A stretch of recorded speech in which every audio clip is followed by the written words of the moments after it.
ध्यान करने वाले साधकों के साथ बहुत से ऐसे अनुभव होते हैं जिसका जवाब वो ढूंढना चाहते हैं, परंतु उन्हें मिल नहीं पाता।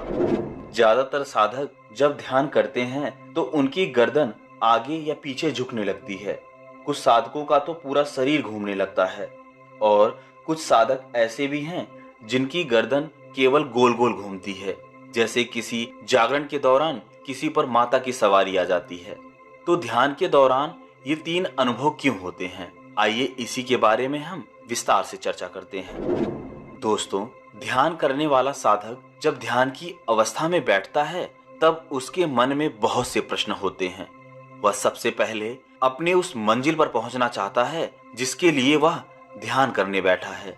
यानी पहले ही दिन साधक समाधि का अनुभव करना चाहता है, समाधि की अवस्थाओं में विचरण करना चाहता है। वह चाहता है कि मेरा यह ध्यान तुरंत सध जाए, जिससे वह तरह तरह की वीडियोस देखता है और ये वीडियोस उसके मन में भ्रम पैदा कर देते हैं और ये सब भ्रम ही उसके इन तरह तरह के अनुभवों के कारण हैं।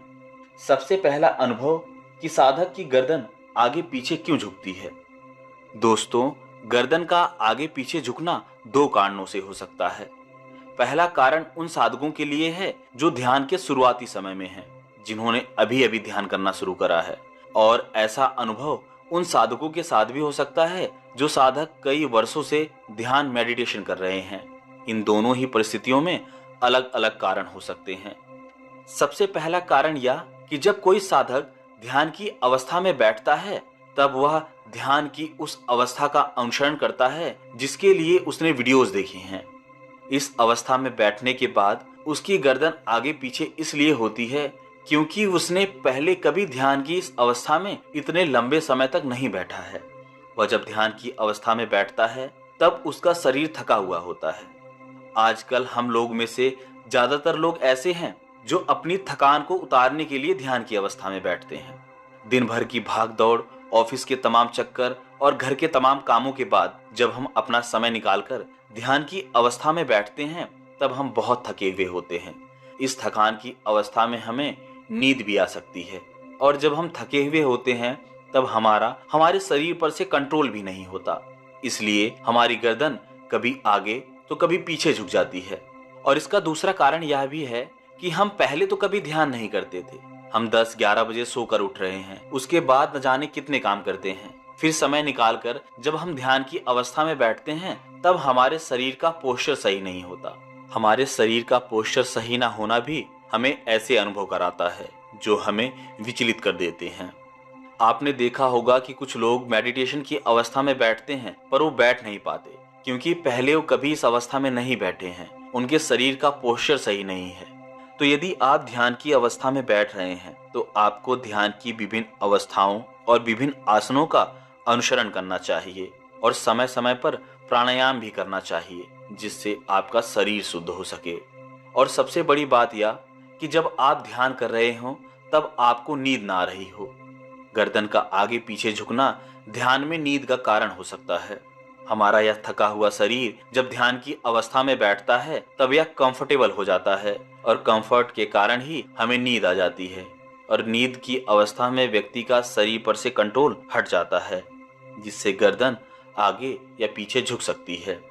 परंतु दूसरी अवस्था में एक मजे हुए साधक के साथ यदि ऐसा अनुभव हो रहा है तब यह चिंता की बात है और इस अवस्था में उस मजे हुए साधक को इन सभी अनुभवों से दूर भागने की आवश्यकता है।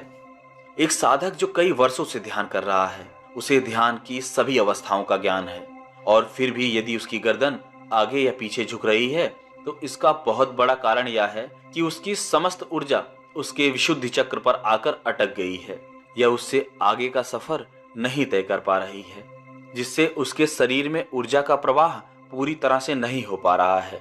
इसी का कारण है कि उसकी गर्दन आगे झुक जाती है। इसका एक और भी बड़ा कारण यह है कि उसकी सुषुम्ना नाड़ी में अवरोध उत्पन्न हो गए हैं। उसकी यह नाड़ी अवरुद्ध हो चुकी है। इसीलिए यदि साधक जो कई वर्षों से ध्यान कर रहा है उसके साथ ऐसी समस्या आ रही है तो उसे अपने नाड़ियों को शुद्ध करने की आवश्यकता है। उसे नाड़ी शोधन प्राणायाम अवश्य करना चाहिए। इसका एक और मुख्य कारण यह है कि ध्यान के शुरुआती समय में साधक नाड़ी शोधन प्राणायाम तो बहुत करता है परंतु धीरे धीरे वह नाड़ी शोधन प्राणायाम को छोड़ देता है। वह कहता है मेरा ध्यान तो ऐसे ही सध जाता है, मुझे क्या जरूरत है अपने नाड़ियों को शुद्ध करने की। जबकि यह उसकी गलत सोच है। एक व्यक्ति के स्थूल शरीर में यह समस्त ब्रह्मांड है और यह ब्रह्मांड हमेशा कार्यशील होता है। इसलिए इस व्यक्ति के शरीर में उपस्थित ये समस्त नाड़ियां अपना कार्य करती रहती हैं। तो इसलिए इन नाड़ियों में अवरुद्ध पैदा होना कोई बहुत बड़ी बात नहीं। आप चाहे ध्यान के कितने ही मजे हुए खिलाड़ी क्यों ना हो, परंतु यदि आपके भीतर आपकी नाड़ियों में अवरुद्ध उत्पन्न हो गया है, तब यह अवरुद्ध आपको कई गलत अनुभव करा सकता है। इसलिए एक मजे हुए साधक को भी नाड़ी शोधन प्राणायाम समय समय पर कर लेना चाहिए।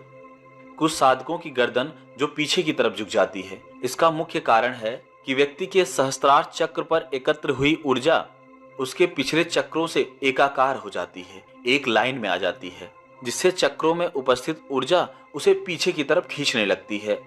इसलिए हमारा सहस्त्रार चक्र जहां पर हम चोटी करते हैं वह पीछे की ओर झुक जाता है और व्यक्ति की गर्दन पीछे की ओर झुकने लगती है। इस अवस्था में व्यक्ति को नाड़ी शोधन प्राणायाम अवश्य करना चाहिए। दूसरा अनुभव है कि बहुत से साधकों का पूरा शरीर घूमने लगता है। दोस्तों, जब साधक का पूरा शरीर घूमने लगता है तो इसका अर्थ है कि व्यक्ति के अंदर अशुद्धियों का जमाव हो गया है। व्यक्ति के भीतर घूम रही यह प्राण ऊर्जा सक्रिय नहीं हो पा रही है। वह ऊर्जा विभिन्न स्थानों पर अवरुद्ध हो रही है, जिससे व्यक्ति को यह महसूस होता है कि जैसे उसका शरीर घूम रहा है, उसे चक्कर आ रहे हैं। आपने यदि कभी विचार किया होगा तो आपने देखा होगा कि यदि आपके मन में कोई विचार आया और आप उसका उत्तर ढूंढने लगते हैं, आपको उत्तर पता है लेकिन आप उसे ढूंढ नहीं पा रहे हैं, आप उसे एक्सप्लेन नहीं कर पा रहे हैं। इस अवस्था में भी आपका मन विचलित हो जाता है और आपको ऐसा महसूस होता है कि जैसे आपको घबराहट हो रही है। ऐसा ही जब हमारी नाड़ियों में अवरुद्ध उत्पन्न होते हैं, तब इन ऊर्जाओं के अवरुद्ध के कारण ही हमें ऐसा अनुभव होता है कि जैसे हमारा शरीर घूम रहा है और हमें चक्कर आ रहे हैं। तीसरा अनुभव ऐसा है जो कुछ ही साधकों के साथ होता है। यह अनुभव है कि उनकी गर्दन गोल गोल घूमने लगती है, जैसे कि माता की सवारी आ गई है। बहुत से जागरण या किसी कीर्तन में आपने देखा होगा कि बहुत सी औरतों के ऊपर माता आ जाती है। इस अवस्था में वे अपने सर को घुमाने लगते हैं। तो ऐसा क्यों होता है? इसका कारण भी शरीर में ऊर्जा का अवरुद्ध माना गया है। जब हमारे शरीर में विचरण कर रही यह ऊर्जा किसी विशेष स्थान पर अवरुद्ध हो जाती है, तब व्यक्ति के भीतर ऐसी स्थितियां उत्पन्न हो सकती हैं। आपने देखा होगा कि जागरण और कीर्तन के दौरान व्यक्ति एकाग्र हो जाता है। वह बिल्कुल वैसा ही महसूस करने लगता है जैसा वह देख रहा होता है। अब उसका अपने शरीर से संबंध टूट जाता है।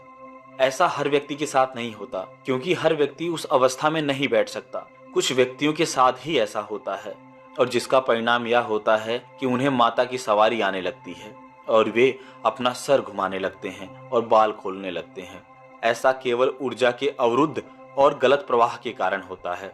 जब भी व्यक्ति के साथ ऐसा कोई अनुभव होता हो तो उसे तुरंत ध्यान छोड़ देना चाहिए और अपने शरीर को एकाग्र कर साक्षी हो जाना चाहिए, क्योंकि किसी भी ध्यान साधना में आप तभी पारंगत हो सकते हैं जब आप साक्षी भाव में उतर जाएं।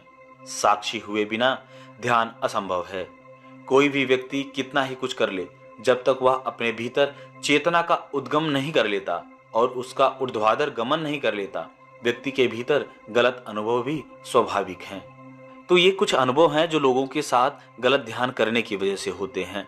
यदि आपके साथ ऐसा कोई अनुभव हो रहा है तो आपको ध्यान को बीच में छोड़ देना है और आपको थोड़ा टहल लेना है, थोड़ा वॉक कर लेना है। उसके बाद आप ध्यान की अवस्था में बैठ सकते हैं। इस ध्यान की अवस्था में आपको साक्षी होना बहुत आवश्यक है, अन्यथा आपका कभी भी ध्यान सधेगा नहीं और आपको ऐसे तरह तरह के गलत अनुभव होते रहेंगे।